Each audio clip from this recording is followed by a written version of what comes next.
What is up guys, Zach here from the Chaos Galaxy, and recently I've had quite a few comments saying that I've been posting a little bit too much about the starter decks which I've recently released. But I have been working on a lot of other stuff, and the main thing about this channel is me showing you what you want to see. So I'll be posting one more video about the starter decks, which is the final battle using the decks I just profiled recently. But today I'm going to give you a teaser and show you a load of new cards from the start of set 3 and potentially more starter decks in the future, because I looked on my channel and it's been about 7 videos since I actually showed you any new cards, which is a bit out of order. So I've got a load of new cards here to show you, and I'll get started with some non-Sheos or Palicium related cards.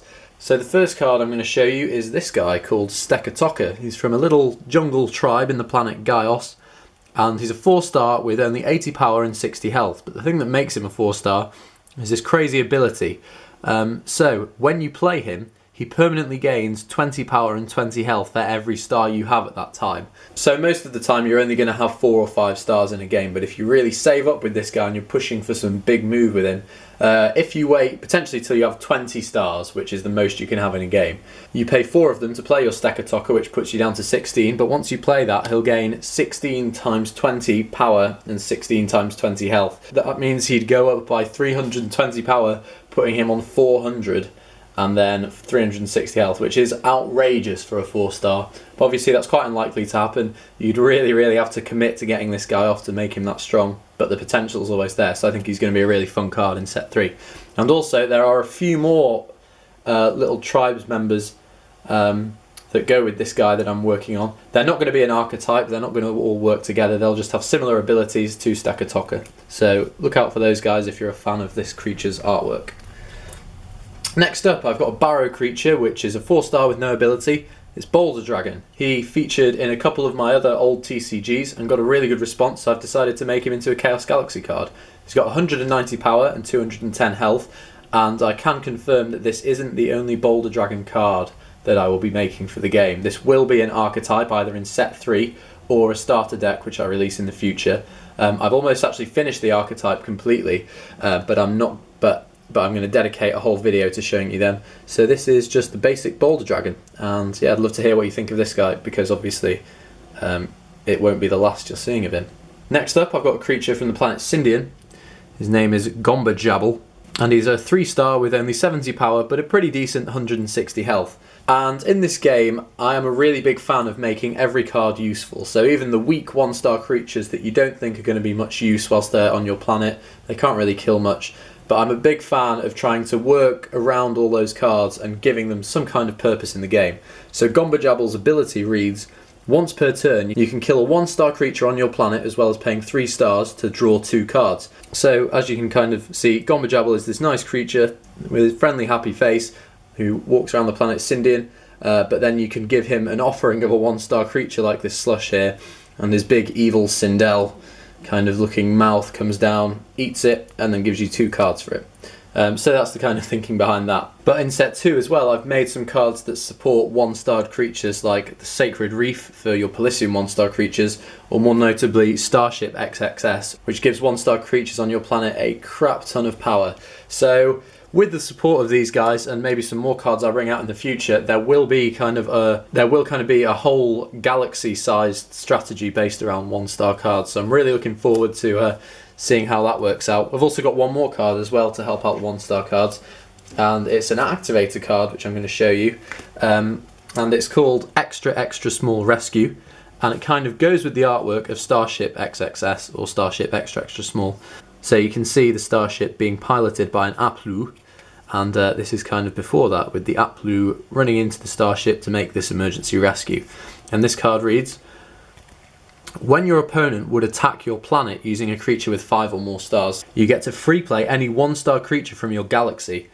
So you can kind of do like an Orbov type effect. You can just get a slush or something out of your deck and then throw it into one of your creature zones just in time for your opponent to attack it, and then you can stop your opponent from gaining those crucial points to potentially win them the game. Only problem is though, after that your opponent has the option to attack again, so they're pretty much going to kill that 1-star creature you've played anyway. So extra small rescue will save your life, but it won't win you a game probably. But anyway, on to the next card. And this is probably my favourite card I'm going to show you this video, either this card or Taka. I'm not going to show you any boss creatures in this video, unfortunately. I want to save them for the planet profiles to really like show you the boss monsters.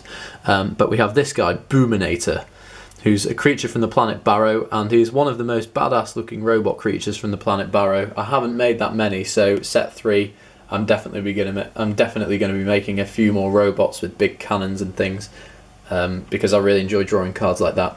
But anyway, he's a 5-star with a pretty meh 150 power and 220 health, but his ability is where the fun comes in. So you can only use this ability once whilst he's alive, but you permanently give one creature on your planet an extra 150 power.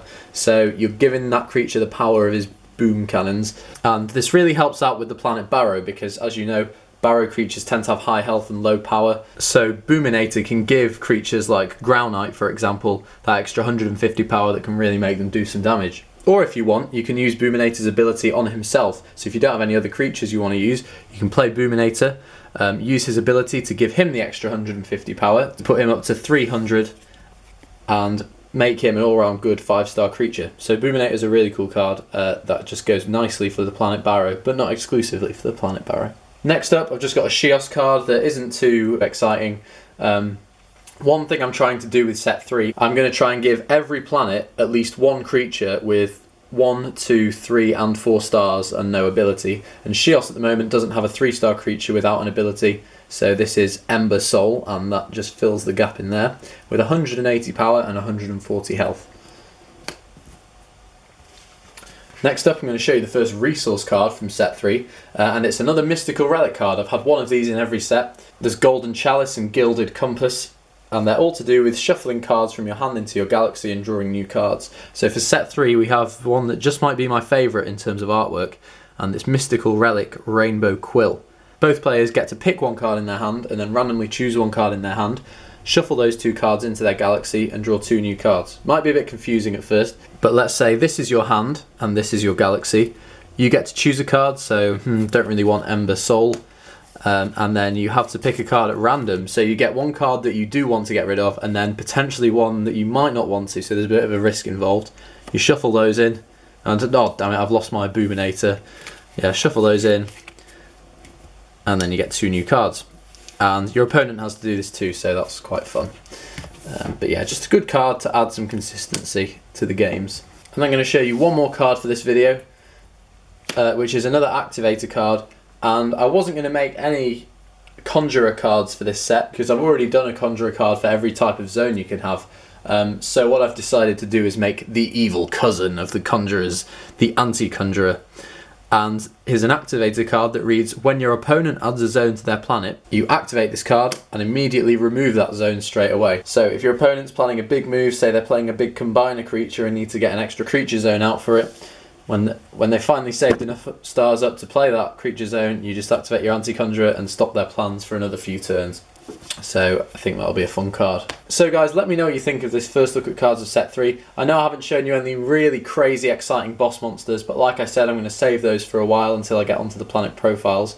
Let me know what your favourite card is. I think from this video I'd have to go with Inator because he's the strongest card I've shown. He's a rare, and I do really like the artwork I've done for him. But he's closely followed by Taka, who is going to be really exciting to use as well. So yeah, please like, comment, subscribe, follow me on Instagram, let me know what you think of these cards and which ones you're looking forward to getting your hands on, and I'll see you guys next time. Bye.